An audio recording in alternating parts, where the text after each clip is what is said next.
Hello everyone, I'm Keon47, aka Wolfkeen, and welcome to another edition of a Wolf's Word special.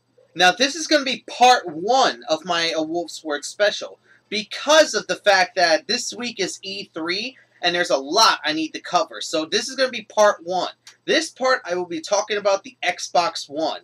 So this week on a Wolf's Word, it's going to be all about E3, so I'm going to be doing parts of the Wolf's Word special. So today is part 1, which is going to be the Xbox One. What do I think about the Xbox One, and does it redeem itself in my eyes? I did notes on my computer because I watched it on my computer, so here we go. First, let's talk about some of the stuff that they talked about. First off, they went on to 360. The first thing they talked about with 360 is its games. 360 is going to have, they talked about 3 new games that are going to be released on the 360. The first game that they talked about was World of Tanks, which is free with Xbox Live Gold. Isn't World of Tanks a PC game already that's free? I mean, why would you want an Xbox 360 with Gold membership to play World of Tanks on your Xbox 360 when you can just hop on your computer, download it for free on Steam, I believe, and then just play it there? Doesn't make much sense. The next one's called Max, the Curse of the Brotherhood.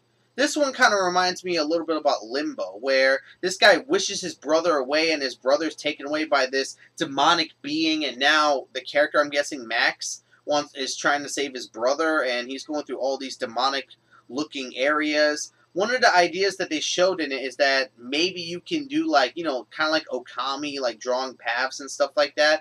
Like, I saw him jump off a cliff, and then the player, I guess, drawed like a little line, and it created a river so he can make it across the cliff. Like, I don't know how that works or how it would seem. Max, the Curse of the Brotherhood does look okay for the Xbox 360. And the final game they talked about with the Xbox 360, which was a huge letdown in my eyes, Dark Souls 2. Really? You're gonna release Dark Souls 2 on a last generation console?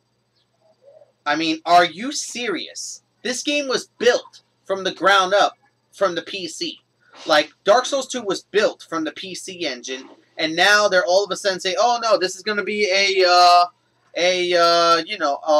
360 game. Why would you do that? Why not release on the Xbox One where the graphics would actually do better, and hopefully there'd be better frame rate, because Blighttown was laggy as crap. And that was Dark Souls 1. I would assume that if it was on Xbox One, Dark Souls 2 would run a lot more smoother. And those are the only games right now that they talked about with the 360. Now let's get into some notes about the 360. They have a newly designed Xbox 360, which is supposed to be in the same design as the Xbox One. They say that that's going to be released today. Well, not today, the day that you're seeing this video, but the day, you know, that it was announced. It should be out in stores now, so you could probably go pick that up if you want to get a slimmer version of the Xbox 360. I don't know why you would, because Xbox One's coming. And also, Xbox Gold members will be able to get free games on Xbox Live. Now, while that does sound cool, I don't know. Like, hasn't Sony been doing that for PlayStation Plus members? Like, I know you don't have to pay for PlayStation Plus, but when you had PlayStation Plus, you had access to betas and demos. You had, well, certain betas and demos. You had access to free games that you could play as much as you want. You had access to trailers, exclusive backgrounds, and other crap like that. So, I don't know, like, I know this is a good idea because they said, oh, 2 games we're going to have ready already is Halo 3 and Assassin's Creed 2. About time, Xbox. About time, Microsoft, you do something for us. Seriously, it's about time. So that's not really why we're here. We're here to talk about the Xbox One. So the first thing I want to talk about with the Xbox One is the Xbox One indie-friendly? Well, not indie-friendly. Yeah, it is.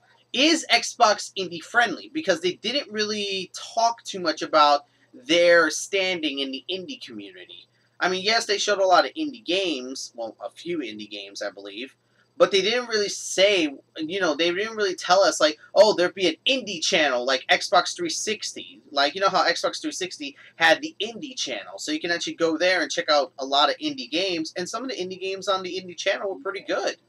So they didn't really talk about that too much, which is a bit of a sad thing. Then another thing that they talk about is that your gold, if you have Xbox Live Gold on your 360, it will carry over to Xbox One. So when you transfer your account from Xbox 360 to Xbox One, you will be able to transfer your online status, which is a good thing. I think that's cool that you don't have to buy a new membership and, you know, start over basically. Another thing they talk about is the Xbox SmartGlass. It can be used like a controller, allowing you to start games, go to the store, get stats, and other stuff like that. While this does seem like a good idea in theory, do we really care about SmartGlass? SmartGlass is an accessory, not a necessity. There's a difference between accessory and necessity. With the way that they were promoting SmartGlass in the last press conference and in this press conference, it's seeming more and more that the Xbox One, it's going to be a necessity to have SmartGlass. It's the same thing like the 6-axis controllers. They're not a necessity for most games. They're an accessory. So, I don't know. I don't know if SmartGlass is going to be a necessity or an accessory. We don't quite know right now because they've been talking about SmartGlass so much. The other thing that the Xbox One has is the Xbox has a game DVR with a new program called Upload Studio. Basically, the Xbox has a DVR system that allows you to save and record matches that you play on, like, multiplayer games. Like, say if I was to play, oh, I don't know, Call of Duty Ghost against, you know, a couple of my clanmates, and then I went on a domination streak, I can actually save that game and put it on my Xbox, which can be used with this next program I'm about to talk about. Number 5, they talk about Upload Studio. Upload Studio is a video editing software on the Xbox One. Now, this is a good thing because, let's face it, getting a good video editing software is tough. But what it seems like is this is only going to work with Xbox One videos. So, say like, oh, I wanted to record some footage of another game and I wanted to put it through the upload. I don't know if you could do that. This would only be good if people want to do montages and stuff like that using their Xbox One and if they don't have the equipment on their computer. Can this be useful? Yeah, it could. I could see some uses for it, especially from me being a video editor. So, yeah, I could see the uses. Xbox One can be live streamed using Twitch.tv. Yes, you can live stream using Twitch.tv. They promoted this during one of the games, which I will talk about later.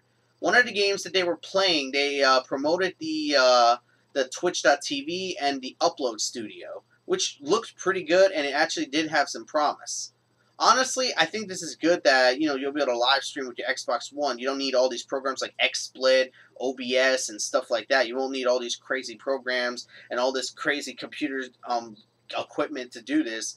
But then again, Call of Duty did it, and Call of Duty did it on Black Ops 2, so I don't know how this would work. Okay. They've decided to replace the Microsoft points with real money.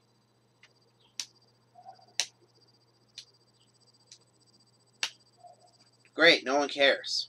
I mean, honestly, who cares? Sony's been doing that for the longest. SmartGlass can be used in-game. Okay, see, this is what I'm talking about.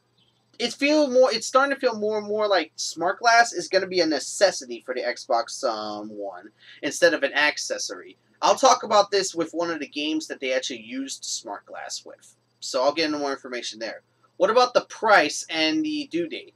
They say that the Xbox One is going to be released on this November of this year at $500.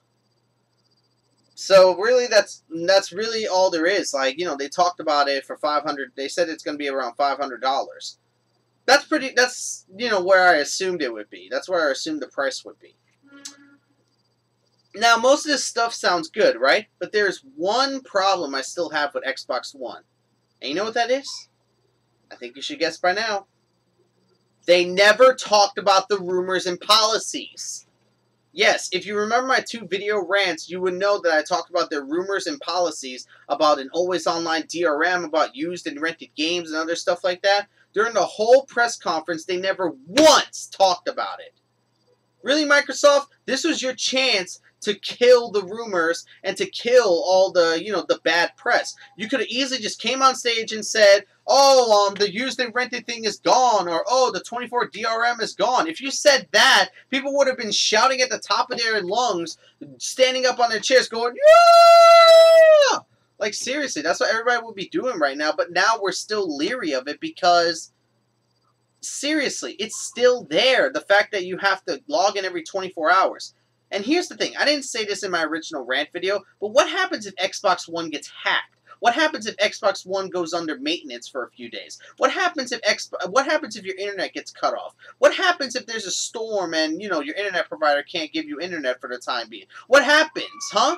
Your Xbox becomes a brick because you can't sign in and you can't play games unless you log in every 24 hours. Which is real stupid if you ask my honest opinion. But I'm not going to get into that rant. I already did my rant on that. So that's what they talked about news-wise for the Xbox One. I know what you're about to ask me. Where's the games? Well, here they are. I actually jotted down a lot of notes on my computer for the games. The first game they showed off was Metal Gear Solid The Phantom Pain. This was a good start. A lot of us have been speculating about the new Metal Gear Solid game, and a lot of us wanted to see what it would offer. And honestly, this one looks amazingly good. The first thing is that it's open world. Yeah, this is an open world Metal Gear Solid. I know what you're about to say. Oh, the other Metal Gear Solids have been like that. Not like this one. The way that they showed it, it's like, you know, you can interact with a lot of things and you can move in any direction you want. Like, you can go anywhere you want before going to your main objective.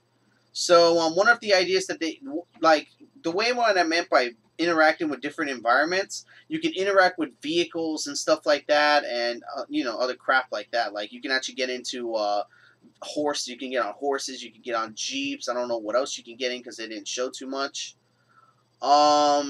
There's actually a day to night cycle, so it actually makes you think about, you know, sneaking into a facility. Like, if you wanted to sneak into a facility, it makes you think, do I want to sneak in during the day, or do I want to sneak in during the night? Like, it makes you think, like, which way do I want to do it? Like, do I want to sneak in during the day or sneak in during the night? Like, it's like Assassin's Creed in some cases.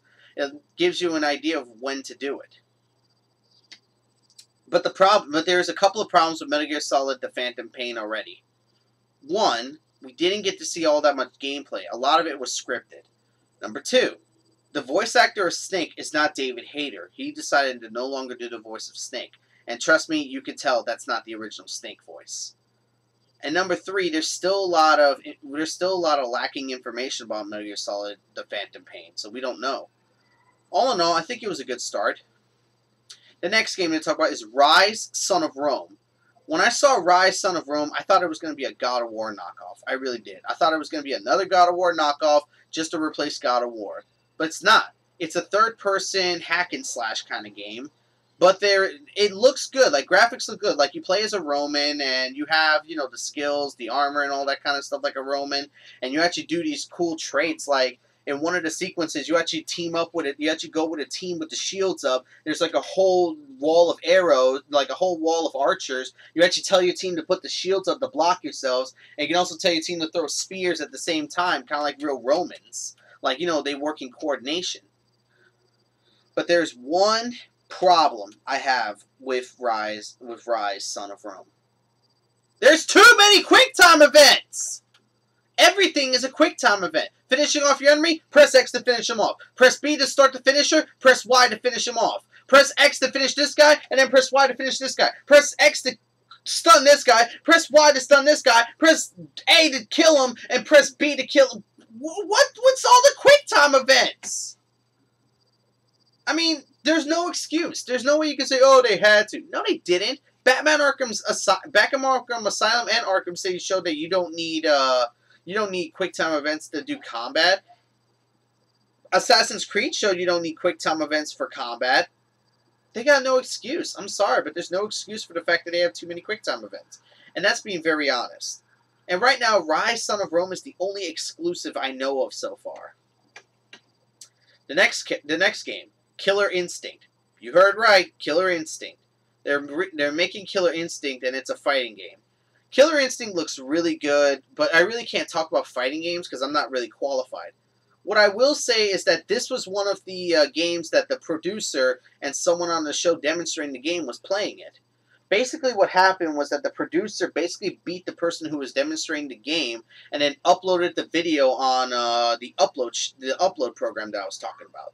Then the person who was demonstrating live streamed the event and played again. So that's what I was saying. Like, you can use. That's what I was showing. Like, some of the programs and stuff like that you can use. All right. This is one game that really made me look like, it made it look like fun. Sunset Overdrive. I'm going to be honest. Sunset Overdrive is a mixture of 3 games. Mirror's Edge, Jet Set Radio, and Team Fortress 2. You know why I say that? It's got the free running abilities of Mirror's Edge. It's got the art style of It's got the art style and kookiness of Jet Set Radio, and it's got the funny weapons and funny characters and other crap like that, like in Team Fortress 2. It looks so off the wall and so freaking stupid that it's actually cool to look at. It's like an LSD trip in many cases. And don't ask. I've never done LSD in my life. I'm just saying that it looks like one of those LSD trips or something like that. Like you would see a video of an LSD trip or some crap like that. That's what it reminds me of. Sunset Overdrive reminds me of one of those crazy LSD trips, which is honestly one of the craziest and kookiest games I've ever seen in my life, and I want to see more of it. Hopefully we'll get to see more of it for the Xbox One. I really hope this isn't an exclusive, because I would love to play it.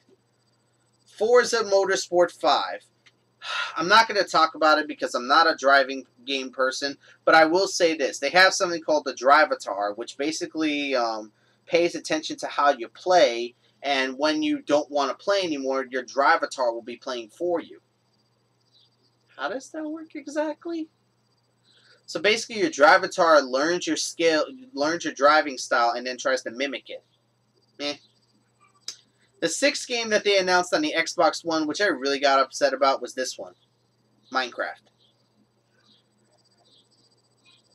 Minecraft. This is when they were talking about indie games, and they didn't really talk about them being indie game friendly. So, they brought out Minecraft. They're like, oh, we're not going to talk about indie games, but here's Minecraft. We're indie game friendly. Do I look like I'm amused?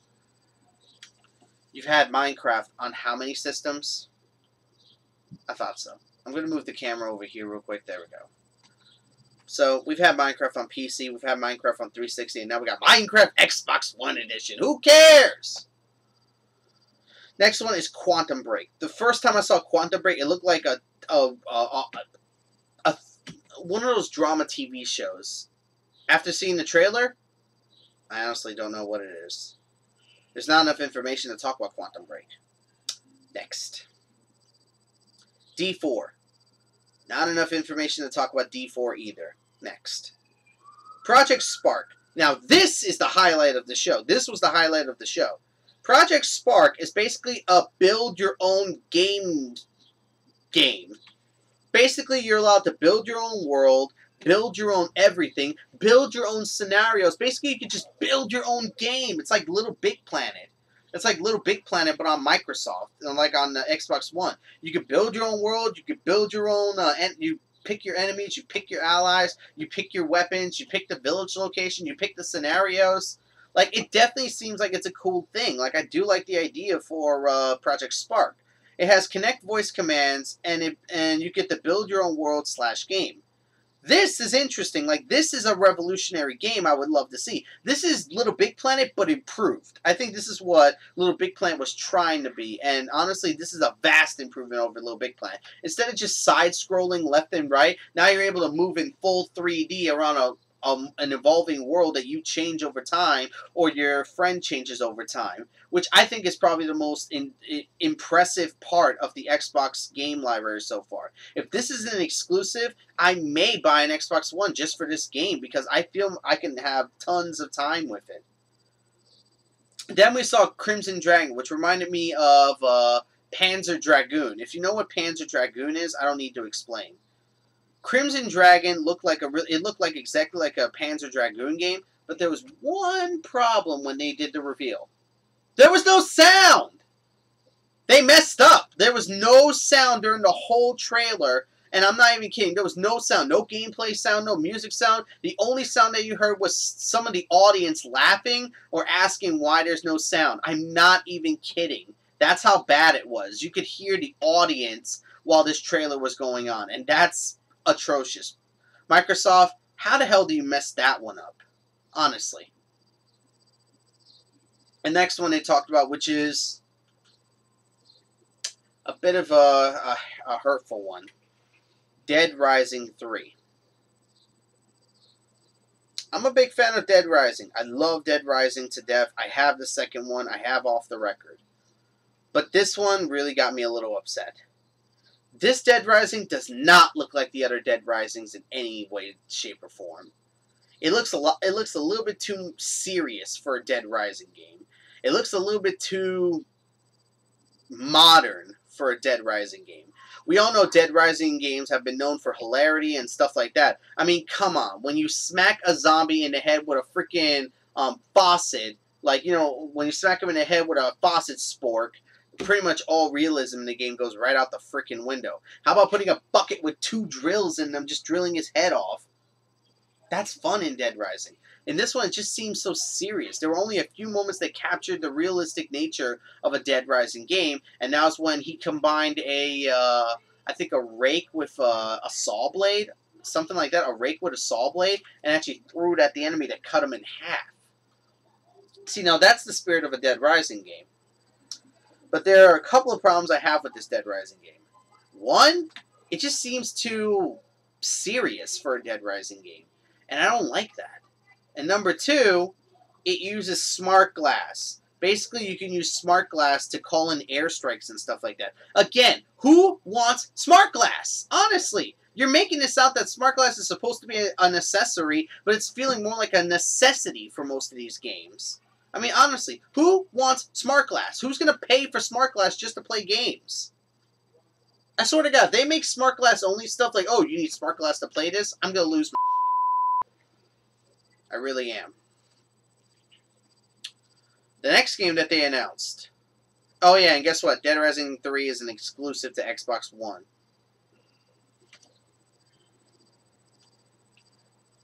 I gotta ask the question. Would Dead Rising 3 be a system seller? You figure that one out. The next game, The Witcher 3 Wild Hunt. I've never played the previous Witcher game, so I really couldn't be able to give you more information on that. So I'm not going to talk about The Witcher 3. I will say the graphics look good and the combat does look pretty cool. But like I said, I never played a Witcher game in my life, so I'm not going to get into that. Battlefield 4. This is a game I've been hyped for the PS3 and PS4 because of my clan. And I'm a big fan of Battlefield after playing Battlefield 3.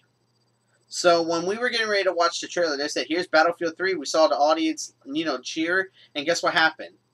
The sound fucked up again. Microsoft, that's twice! That's twice in a row your trailers had no sound. And not only did they have to stop the trailer of Battlefield 4, the guy was standing on stage awkwardly knowing that a mistake just happened. Like, he was standing on the stage awkwardly trying to find something to say. He ended up going backstage real quick to talk about it. I mean, this was a disaster. That was a disaster for a trailer. That is not how you do it. I felt really bad for the guy who was representing Battlefield 4. I felt really bad for him because this just showed that, oh, Microsoft screwed up again. Their sound screwed up again. Like, how do you mess up twice? I can understand one mistake, but 2 mistakes of the same caliber? I mean, it took you 3 minutes to fix it.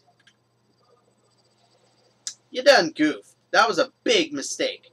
But when they finally got it to work, I'm going to say this, Battlefield 4 looks pretty good. It was new gameplay, which was on a ship. And the graphics do look good. The gameplay does look fluid. But there was one thing that caught my eye and caught the eye of someone else. There was a keyboard button on the corner that said press I think backspace or something like that to go to battle log. This is an Xbox One game, right? I mean, the only way that would be there is if this was a PC game. Kind of suspicious if you ask my honest opinion. Next one, Below. Below, I really wouldn't be able to tell you what it is because there's not enough information. But I will say you need perfect 20/20 vision to play it because the characters are like this. They're like this. I mean, seriously, characters are all the way out here and they're like this. How can you see that unless you're right next to your TV? Not even people with 20/20 vision can see that. What are you thinking? Next game. They started this trailer off with someone in the desert wearing a like a cloak and stuff like that, which looked really, really, really good. Like it looked freaking fantastic. I love the idea of the trailer. I love the look of it. But then the guy's hood came off, and I kind of lost the build-up. When the hood came off, it was Master Chief. Yes, they're making another Halo. Moving on.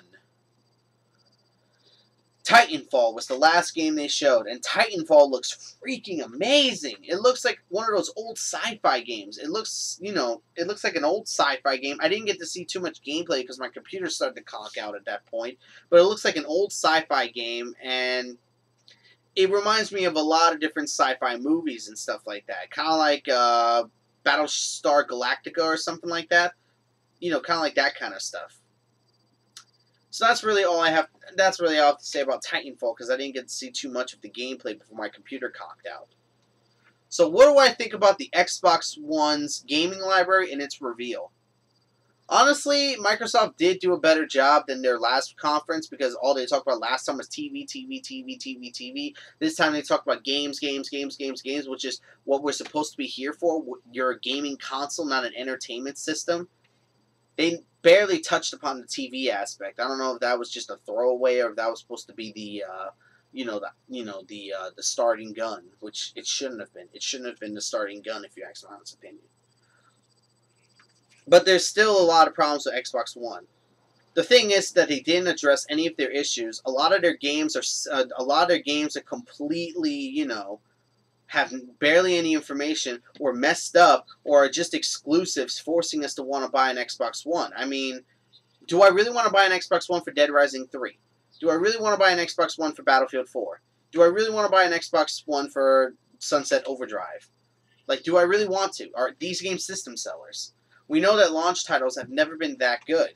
So that's what I'm trying to say. Are any of these games what I would call system sellers? Would Killer Instinct sell a system? That's when you got to ask yourself that question. Do any of these games have the right to sell a system? Because let's face it, MGS Phantom Pain, it could be on both consoles. So it's not like, I'll just buy it for the PS4. Microsoft doesn't have a lot of exclusives. They promised us 15 games with 8 new IPs. Let me go through the list of games. Metal Gear Solid The Phantom Pain, that's a current IP. Rise, Son of Rome, that's new. Killer Instinct, I think that's new. Sunset Overdrive, new. Forza, old. Minecraft, old. Quantum Break, new. D4, new. Project Spark, new. Crimson Dragon, new. Dead Rising, old. The Witcher, old. Battlefield, new. Old. Below, new. Halo, old. Titanfall, new. So yeah, they have about 8 to 7 exclusives. So let me count them all out right here.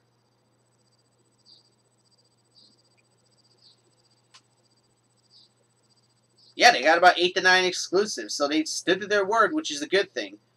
But there's still a lot of ambiguity and stuff like that going on with the Xbox One. We still need more information about the 24-hour DRM. We still need more information about rented used games. And we still need more information about some of their other stuff. So right now, I'm not sure if I can say that Xbox redeemed themselves. I don't think they redeemed themselves. I think they just, gave us the games and left everything on the back burner, and that's not cool. It would have just took them 10 seconds to say, we got rid of the 24-hour DRM. If they did that, a lot of people would be happy. It would have took them 10 seconds to say, we got rid of the used games policy, so now you can buy and play used games. If they did that, they would have won a lot of favor back, but because of that, because they didn't do that, a lot of people are still skeptical about the fact that, oh, we got all these games, but you have to log in every day in order for you to play them. Oh, you got to buy all these games new because you can't rent them or, get them used or borrow them from a friend.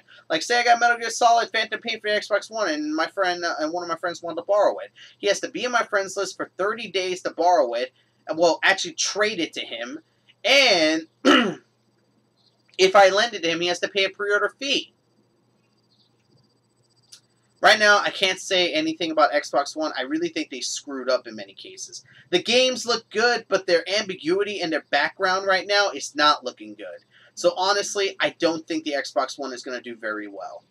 I think the Xbox One really messed up. They should have taken this opportunity to fix all the problems they have and to clarify everything that was wrong. And here's the thing, they're not gonna because they canceled their meeting with the press. So we're not even going to be able to ask any questions to them. Like some of the real questions, like Angry Joe could have been there to ask questions because he's been invited. Rev 3 Games were invited and they're not going to be able to answer questions. It feels like that they're only going to interview certain people that will ask softball questions and stupid questions instead of getting to the real meat of the potato. Which is stupid if you ask my honest opinion. So that's my thoughts about the Xbox One. Honestly, I don't think they redeemed themselves very well. Games look good, but the console doesn't look good. So, this has been part 1 of my E3 talk. So, this has been part 1 of my Wolf's Word special about E3. So until the next part, part 2, take care.